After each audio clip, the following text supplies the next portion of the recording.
আমার সকল cute cute viewers আপু ভাইয়াদের জন্য নিয়ে আসলাম একদম কিউট কিউট পুকি ব্রেড। এত নরম তুলতুলে, সেই সাথে দেখতে মাশাল্লাহ এত বেশি কিউট।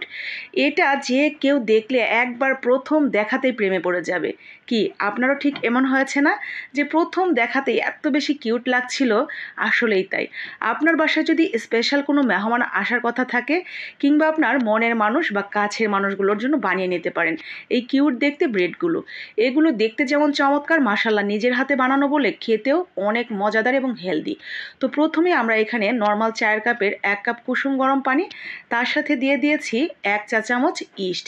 এই ইস্ট কি ইতিমধ্যে আমি অনেকগুলো রেসিপি শেয়ারে আপনাদের বলেছি যে সুপার শপ অথবা বড় সাইজের যে মুদির দোকান সেখানে বললেই হবে যে ইস্ট। এরকম ছোট ছোট বোতল 60 থেকে 70-80 টাকার মধ্যে পেয়ে যাবেন।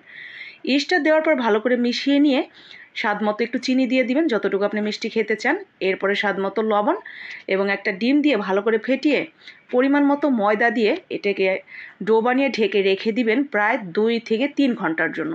তো 2-3 ঘন্টার মধ্যে এটা অ্যাক্টিভ হয়ে যায়। তো বেশি হলে কোনো সমস্যা নেই, তো কমপক্ষে 2-3 ঘন্টা এটা রেখে দিবেন। 2-3 ঘন্টা যেখানে খুব বেশি ফ্যানের বাতাস টাতাস যায় না, এরকম একটা জায়গায়। এরপরে দেখবেন অ্যাক্টিভ হয়ে গেছে। এরপরে বাতাসটা বের করে নিয়ে আবারও একটু সামান্য মেখে নেবেন ময়দা দিয়ে, যাতে হাতে চিটচিটেভাবে লেগে না যায়।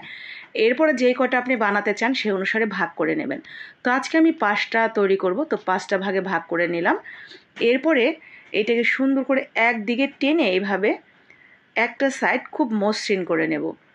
তো আর এই পাশেও সুন্দর করে হাত দিয়ে জয়েন করে উল্টো করে দিলাম। এখন সামান্য একটু বেলনি দিয়ে বেলে, খুব বেশি বড় করব না, অল্প একটু। দেখেন আমি ডিজাইনটা তোলার জন্য কিভাবে কাটছি, আপনারা যে কোনো একটা ছুরি দিয়েও কাটতে পারেন। তো একটু খেয়াল করলেই কিন্তু এই কাটিংটা পারবেন। তার থেকেও ভালো হয় যারা এই ধরনের খাবার খেতে পছন্দ করেন বা বানাতে চান, তারা এই ভিডিওটা টাইমলাইনে শেয়ার দিয়ে রাখবেন। পরবর্তীতে আপনি যখন বানাবেন একটু দেখে ঝালাই করে বানিয়ে নিতে পারবেন। অনেক সময় দেখা যায় অনেক আপু ভাইয়ারা আমার ইনবক্সে নক দেন যে আপু ওই ভিডিওটা পাচ্ছি না, লিঙ্কটা যদি দিতেন।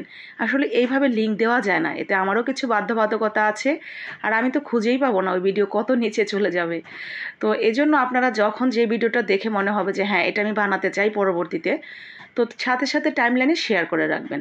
রুটিটার একদম বরাবর নিচের দিকে একটা দাগ টেনে তার উপরে 2টা দাগ টেনে মাঝখানে একটাই করে দিয়েছে, আর 2 পাশে 2টা করে।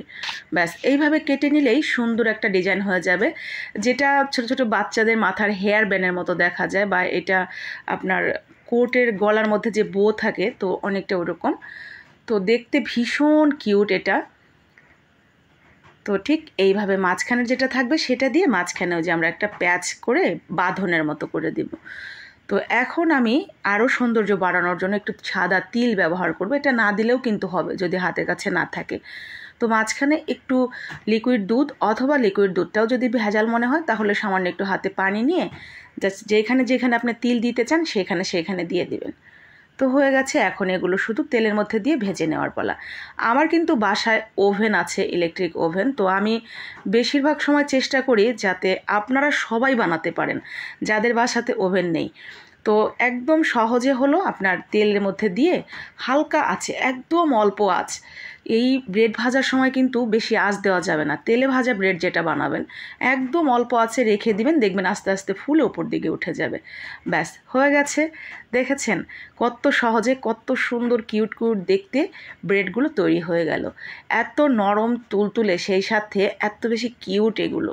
তো চলেন একটা ছিঁড়ে দেখায় আপনাদের যে এটা ভেতরে একদম বাজারের কেনা ওই ব্রেডগুলোর মতোই হয়েছে কিনা। কি দেখে কি মনে হচ্ছে আপনাদের? কোনো পার্থক্য আছে? আমার তো মনে হয় এই বাসায় তৈরি ব্রেডগুলো আরও বেশি মজার হয়, কারণ এগুলো আপনি বানিয়েই গরম গরম খেতে পারবেন, আর নিজের হাতে তৈরি করে বলে কথা। তো ভালো লাগলে বানিয়ে নেবেন, লাইক কমেন্ট শেয়ার করে দেবেন।